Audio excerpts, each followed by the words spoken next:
যারা অতিরিক্ত নেশা করে, অতিরিক্ত যারা নেশা করে তাদেরকে কোনোদিনও হেল্প করতে যাবে।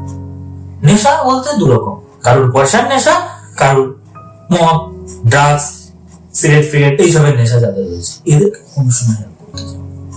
কারণ কি, এরা নেশাগ্রস্ত মানুষ, জানো তো, কোনো সময় ভালো কথা শোনে না। কিন্তু নেশা করে থাকলে সবসময় তাদেরকে বাজে কথাই বলা হয়, তাদেরকে লোকে কিন্তু বাজে ভাবে কথা বলে, তাদেরকে পাতা দেয় না, গুরুত্ব দেয় না তাদেরকে।